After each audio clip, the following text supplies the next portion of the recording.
Hello dear students, हुए थे नैनों के क्या इशारे, उधर हमारे इधर तुम्हारे, चले थे अश्कों के फवारे, इधर हमारे उधर तुम्हारे। प्यारे विद्यार्थियों, आज हम पढ़ने वाले हैं श्रृंगार रस।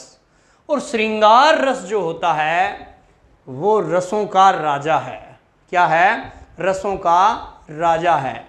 तो हम पढ़ते वक्त जो आनंद लेते हैं, काम करते वक्त जो आनंद लेते हैं, उस आनंद को ही क्या कहते हैं? रस कहते हैं। जैसे हरियाणवी में कहते हैं ले गया जी से, तो ये क्या है? ये रस है। ठीक है, ले गया मजे, ये क्या है? रस है। ठीक है, तो आज हम पढ़ेंगे श्रृंगार रस के बारे में। ठीक है, श्रृंगार रस को पढ़ने से पहले हम 2-4 बातें हमें जाननी बहुत ही जरूरी है। वो कौन सी बातें हैं? प्यारे विद्यार्थियों, उनको ध्यान से पढ़िए। पहली बात, विभाव। अब विभाव शब्द हम लिखा देखते हैं लेकिन समझ नहीं पाते कि विभाव होता क्या है। विभाव होता है कारण। विभाव क्या होता है? कारण, निमित्त। अब कारण क्या? अब श्रृंगार रस में कारण क्या होगा? कारण तो होगा, अरे कोई कारण होगा। क्या कारण होगा? जब नायक और श्रृंगार रस, एक बात और बता देता हूं मैं आपको, श्रृंगार रस क्या होता है? जब पति और पत्नी के बीच में जो रस होता है वो क्या होता है? संभोग श्रृंगार। क्या होता है? श्रृंगार रस के 2 भेद होते हैं, और जो पति और पत्नी के बीच में होता है वो क्या होता है? संभोग श्रृंगार। ठीक है, तो पहले हम विभाव के बारे में पढ़ते हैं। विभाव कारण निमित्त। पति को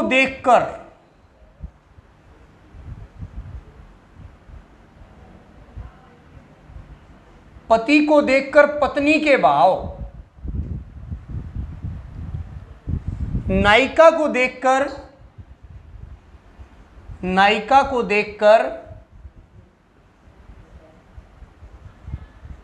नायक के भाव। अब देखो क्या होता है, जब पति को देखकर पत्नी के जो भाव होते हैं, कहने का मतलब नायिका को देखकर जो नायक के मन में जो भाव होते हैं वो क्या होते हैं? वो विभाव होता है, कारण होता है। क्योंकि पत्नी को देखा तो पति के मन में कुछ उधेड़-बुन शुरू हुई, और जब पत्नी ने पति को देखा तो पत्नी के मन में कुछ उधेड़-बुन शुरू हुई, और नायक को देखकर नायिका के मन में जो भाव पैदा हुए और नायिका को देखकर जो नायक के मन में भाव पैदा हुए। तो कहने का मतलब है, अब पति को देख के पत्नी के मन में जो भाव पैदा हुआ, किसको देख करके? पति को देखकर। तो ये पति क्या है? ये कारण है। ये क्या है? निमित्त है। ये क्या है? विभाव है। ठीक है, इससे बढ़िया डेफिनेशन कोई नहीं हो सकती जो मैं करवा रहा हूं आपको, कि विभाव क्या है? कारण है, निमित्त है। अब पत्नी ने पति को देखा तो किसको देख करके भाव पैदा हुए? पति को देखकर। यानी पति क्या है? यहां विभाव है। पति क्या है? विभाव है। ठीक है, और विभाव आलंबन विभाव कहते हैं इसको। क्या कहते हैं? आलंबन विभाव। अब पति को देखा तो पति यहां क्या है? आलंबन विभाव। विभाव को 2 भागों में बांट रखा है, 2 कारणों में बांट रखा है। एक तो आलंबन विभाव, ठीक है, और पत्नी क्या है? आश्रय है। ठीक है, दूसरा है उद्दीपन विभाव। क्या है? उद्दीपन विभाव। अब उद्दीपन क्या होता है? उद्दीपन होता है बढ़ाना। उद्दीपन क्या होता है? बढ़ाना। अब जब हवन करते हैं हम लोग हवन करते हैं तो लकड़ी के ऊपर हम लोग क्या डालते हैं? घी डालते हैं और घी डालते हैं तो अग्नि क्या होती है, बढ़ती है, तीव्र हो जाती है, तेज हो जाती है। तो जो उद्दीपन विभाव है उसका मतलब बढ़ाना। कैसे? उद्दीपन विभाव बढ़ाना। अब एक स्थिति होती है, एक सिचुएशन ऐसी क्रिएट होती है जहां का, जैसे सुहाना मौसम, सुहाना मौसम, सुहाना मौसम, इसमें उद्दीपन विभाव जागृत होता है। ठीक है। वसंत ऋतु, वसंत ऋतु, इसमें उद्दीपन विभाव जागृत होता है, उद्दीपन विभाव बढ़ता है, उद्दीपन विभाव बढ़ता है। ठीक है। और सुगंधित हवाएं, सुगंधित हवाएं, सुगंधित हवाएं कब होती हैं? सावन का मौसम हो, सावन का महीना हो। ठीक है। सावन का महीना, पवन करे शोर। ठीक है। और एकांत स्थान, एकांत स्थान, तो ये क्या है? ये उद्दीपन विभाव, यानी मतलब जो भाव है, पति पत्नी बैठे हैं और एकांत में बैठे हैं तो उनके मन में भाव जागृत होंगे, तो वो क्या है? उद्दीपन विभाव। ठीक है। सुहाना मौसम, बसंत ऋतु, सुगंधित हवाएं, यहां क्या होगा? उद्दीपन विभाव। उसके बाद अब विभाव आपने दो वर्गों में बांटा। एक तो विभाव क्या होता है? कारण निमित्त। अब कारण, कारण ये भी है, सुहाना मौसम भी कारण है, वसंत ऋतु भी कारण है, सुगंधित हवाएं भी कारण है, और एकांत स्थान भी क्या है? कारण है। ठीक है। तो ये कारण बनते हैं। कब कारण बनते हैं? ये कारण जो बनते हैं भाई, पति को देखकर पत्नी के मन में जो भाव पैदा हुआ, एकांत स्थान को देख करके पत्नी के मन में पति को देखकर जो भाव पैदा हुआ, तो यहाँ कारण क्या है? एक तो पति को देखा, वो पति कारण बन गया, और एक सुहाना मौसम था, वो कारण बन गया। तो इसको कहते हैं आप विभाव। क्या कहते हैं? विभाव। ठीक है। दूसरा शब्द एक और आता है, वो क्या है? अनुभाव। इसको आप राइट कर लीजिए। दूसरा आता है अनुभाव। विभाव के बाद क्या आता है? अनुभाव। अब अनुभाव क्या होता है? ये शब्द लिखे हुए मिलते हैं किताबों में, समझ में नहीं आते, मैंने भी आज ही समझे हैं। जब आपको पढ़ाने लगा हूं तभी मैं इनको समझ पा रहा हूं। पढ़े हुए मेरे भी हैं, रटे हुए शब्द हैं ये। विभाव, अनुभाव, व्यभिचारी संयोगात रस निष्पत्ति। ठीक है। विभाव, अनुभाव और व्यभिचारी भाव जो होते हैं, उनके संयोग से जो स्थायी भाव होता है वो रस को प्रकट करता है। लेकिन मुझे भी आज ही समझ में आया है कि विभाव क्या होता है। ठीक है। अनुभाव, अनुभाव क्या होता है? अनुभाव होता है शारीरिक चेष्टाएं। क्या होता है? शारीरिक चेष्टाएं। अब शारीरिक चेष्टाएं, शारीरिक चेष्टाएं, जब क्रोध आता है, क्रोध आता है तो आंखें लाल हो जाती हैं। क्या हो जाती है? क्रोध के समय, क्रोध के समय आंखें लाल होना, क्रोध के समय आंखें लाल होना, ये क्या है? शारीरिक चेष्टा है। ये क्या है? शारीरिक चेष्टा है। और जब,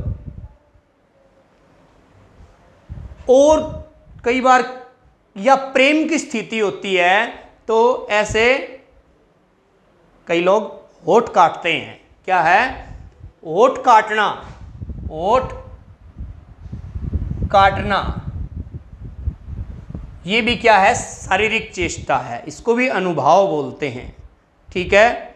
और क्रोध में और क्या होता है? बोएं टेढ़ी होना, बोएं टेढ़ी होना, बोएं टेढ़ी होना, ये भी क्या है? शारीरिक चेष्टा है। और शारीरिक चेष्टा में क्या आएगा?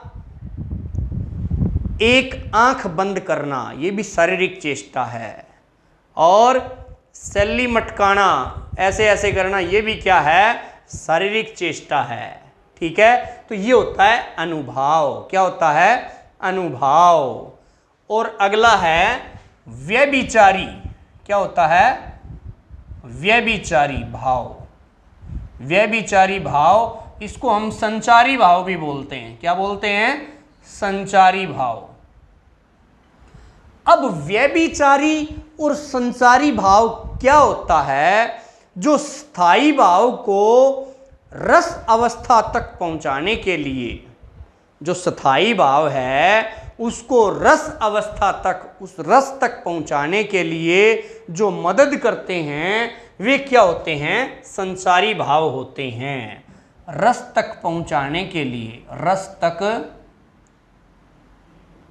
पहुंचाने के लिए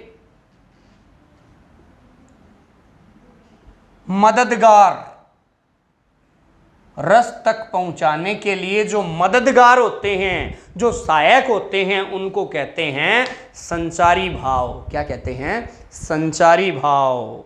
ठीक है, ये स्थायी नहीं होते। ये क्या नहीं होते? ये स्थायी नहीं होते।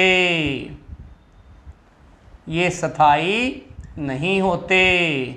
ये अवस्था अनुसार बदलते रहते हैं। ठीक है, एक टाइम है, दूसरे टाइम नहीं है। जैसे पानी का बुलबुला होता है, एक बार उठता है फिर फूट जाता है, ऐसे ही ये संचारी भाव होते हैं, व्यभिचारी भाव होते हैं। इनकी तो सिर्फ हेल्प होती है कि रस तक पहुंच जाए मामला। ठीक है, तो कुछ संचारी भाव में लिख भी देता हूं। गर्व,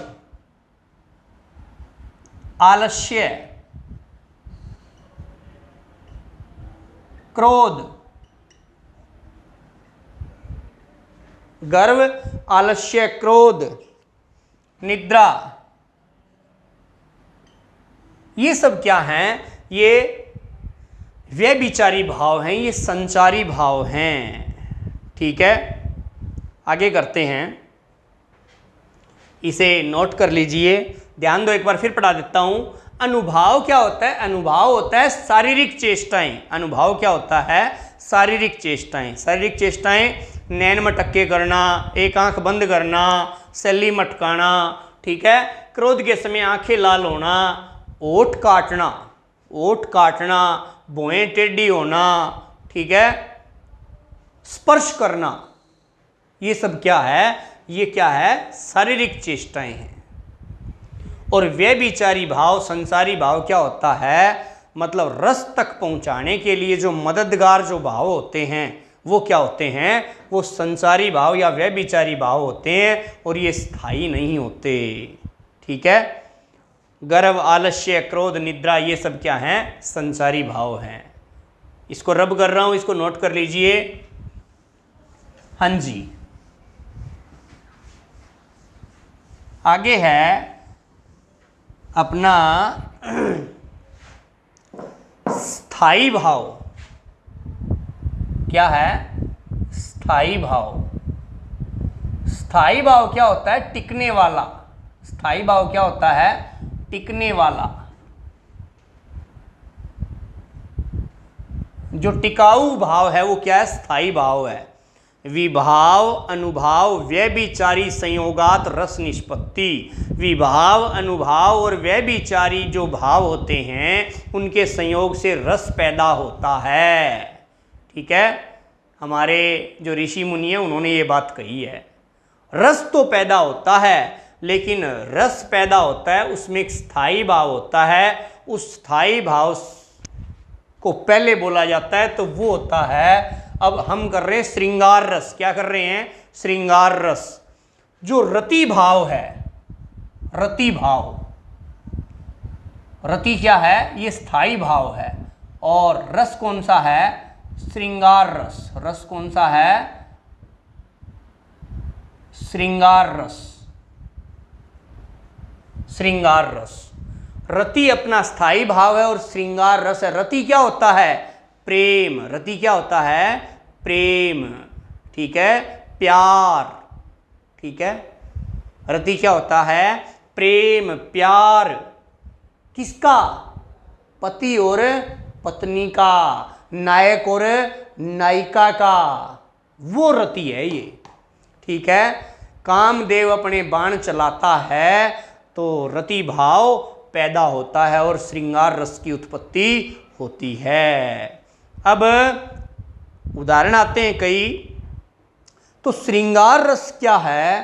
श्रृंगार रस, अब जो मीरा थी वो भी क्या थी? कृष्ण के प्रति उसका जो प्रेम था, कृष्ण को वो अपना पति मान चुकी थी।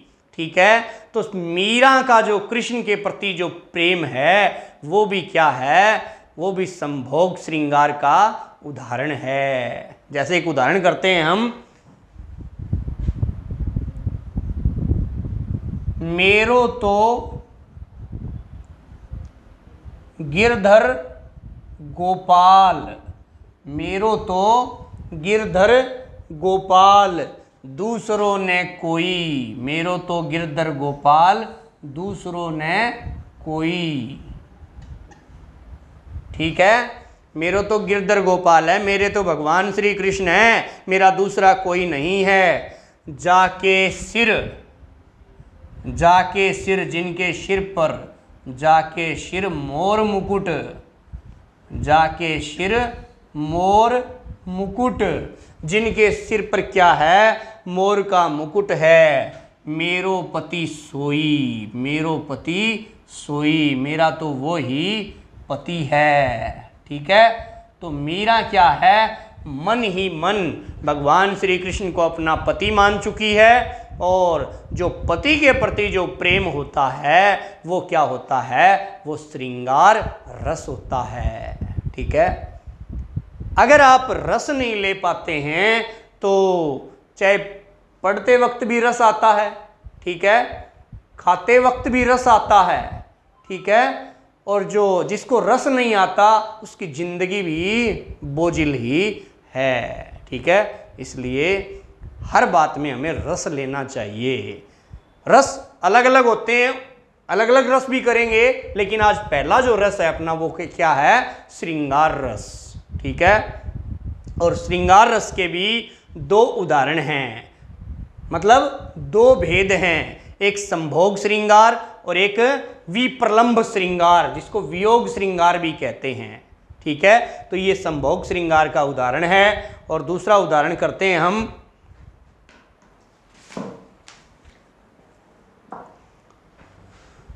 दूसरा उदाहरण देखो, हुए थे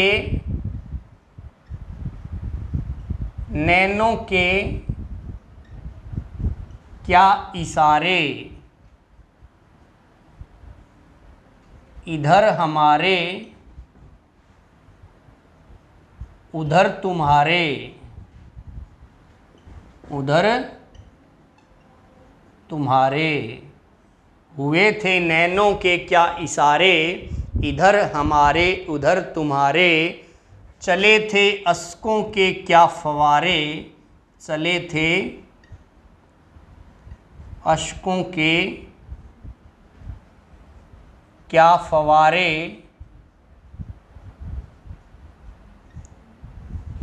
इधर हमारे उधर तुम्हारे, इधर हमारे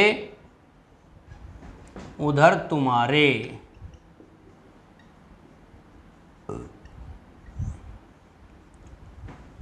तो ये नायक नायिका है, नायक नायिका का प्रेम, परस्पर जो प्रेम है, रति भाव है, रति स्थायी भाव है, वो श्रृंगार रस है और संभोग श्रृंगार है। हुए थे नैनों के क्या इशारे, इधर हमारे उधर तुम्हारे, चले थे अश्कों के क्या फवारे, इधर हमारे उधर तुम्हारे। तो ये क्या है? संभोग श्रृंगार का उदाहरण है। ठीक है, अगला करते हैं हम वियोग श्रृंगार। इसे आप इसका स्क्रीनशॉट ले लीजिए। वियोग श्रृंगार। अब वियोग श्रृंगार क्या होता है? हमें शब्द से ही प्रतीत हो रहा है कि वियोग श्रृंगार क्या होता है। वियोग, वियोग मतलब बिछुड़ जाना। जब पति पत्नी बिछुड़ जाते हैं तो उनके अंदर मिलने की क्या रहती है, उत्कंठा रहती है, एक्साइटमेंट रहता है कि कब हम मिलें। ठीक है, तो वो जो वियोग का जो समय होता है, उस वियोग के समय को जो भाव प्रदर्शित होते हैं वो क्या होते हैं, वो वियोग श्रृंगार होता है। क्या होता है, वियोग श्रृंगार, वियोग श्रृंगार। अब वियोग में बिछो होता है, रूठे साजन से कहूं कैसे हिये की बात। क्या है, रूठे साजन से कहूं, रूठे साजन से कहूं कैसे हिये की बात। हिये माने होता है हृदय, कैसे हिये की बात। रूठे साजन से कहूं कैसे हिये की बात, ऊंगत तारों के तले, ऊंगत तारों के तले। अब तारों भरी रात है, उसके नीचे ऊँगना, कटती है हर रात, कटती है हर रात, कटती है हर रात। हाँ, तो प्यारे विद्यार्थियों, अब वियोग श्रृंगार में कैसी तड़फ होती है, ठीक है, उस तड़फ का वर्णन है इसमें।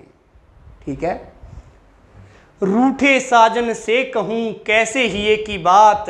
एक पत्नी है, उसका पति रूठ जाता है, उसका पति उससे बोलता नहीं है। ठीक है, जब रूठ जाते हैं पति पत्नी तो कैसी हालत होती है। रूठे साजन से कहूं, रूठे पति से कहूं कैसे हिये की बात, कैसे अपने दिल की बात कहूं। ऊंगत तारों के तले, तारों भरी रात है और उसमें जो पत्नी है, जो नायिका है, वो ऊँगती रहती है। ऊँगती मतलब करवट बदलती रहती है, लेकिन रात काटने से भी नहीं कटती, रात बहुत लंबी हो जाती है। ठीक है, ये है वियोग श्रृंगार। अगला उदाहरण है, पढ़कर पाती प्रीति की, पढ़कर पाती प्रीति की भीग रहे हैं नैन, भीग रहे हैं नैन। पढ़कर पाती प्रीति की, पढ़ करके पत्र, अपने पति का पत्र पढ़ करके भीग रहे हैं नैन। मेरे जो आंखों हैं, आंखों से क्या है, अश्रु धारा बह चली है।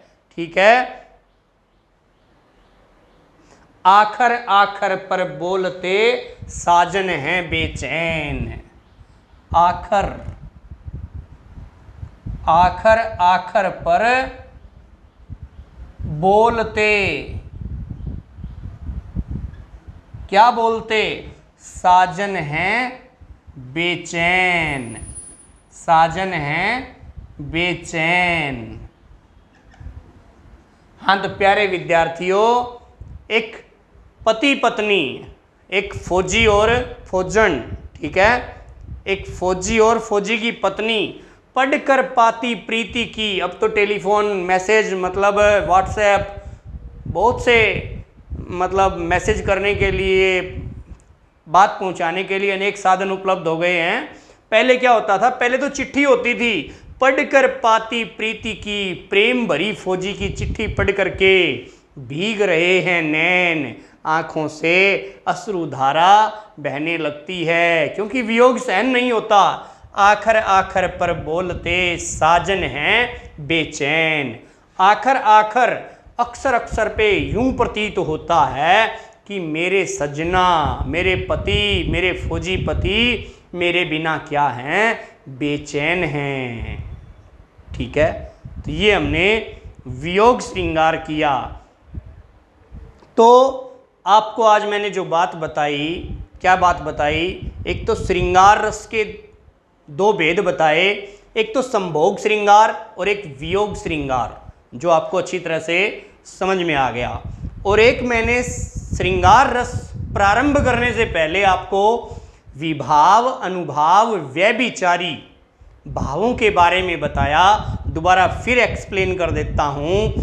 विभाव क्या होता है? विभाव होता है कारण। क्या होता है? विभाव कारण होता है। अब पत्नी को देख करके पति के मन में भाव पैदा होना। अब किसको देख करके? पत्नी को देखकर, नायिका को देखकर। तो पत्नी को जब देखा तो मन में भाव पैदा हुए। अब पत्नी को देख करके, तो पत्नी क्या है? इसमें कारण है। ठीक है। एक होता है उद्दीपन विभाव। विभाव दो भेद हैं, एक तो होता है आलंबन और एक होता है उद्दीपन। उद्दीपन क्या होता है? उद्दीपन होता है बढ़ाना।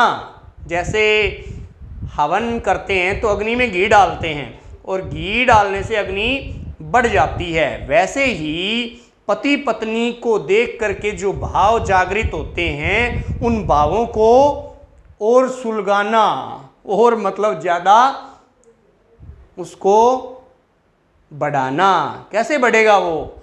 ऐसी स्थिति, ऐसी सिचुएशन हो, ठंडी ठंडी हवाएं चल रही हों, सावन का महीना हो, बसंत ऋतु हो, सुगंधित समीर, सुगंधित हवा हो, तो तब क्या है? वो भाव और ज़्यादा बढ़ जाते हैं। तो विभाव। और दूसरी बात मैंने कही थी, क्या कही थी? अनुभाव। अनुभाव क्या होता है? अनुभाव होता है शारीरिक चेष्टाएं। शारीरिक चेष्टाएं, स्पर्श करना, छूना, ये भी क्या है? शारीरिक चेष्टा है। ठीक है। नैन मटक्के करना, ये भी क्या है? शारीरिक चेष्टा है। और क्रोध के समय क्या चेष्टा होती है?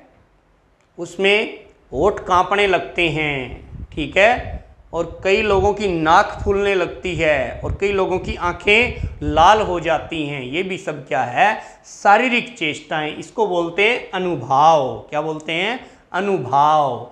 और व्यभिचारी क्या होता है? स्थायी भाव को रस तक पहुंचाने में जो मदद करने वाले जो भाव होते हैं, उनको व्यभिचारी भाव कहते हैं। गर्व, आलस्य, निद्रा, ये सब क्या हैं? व्यभिचारी भाव हैं। और स्थायी भाव होता है टिकने वाला, और व्यभिचारी भाव कभी स्थायी नहीं होते, स्थिर नहीं होते, वो बदलते रहते हैं पानी के बुलबुले के समान।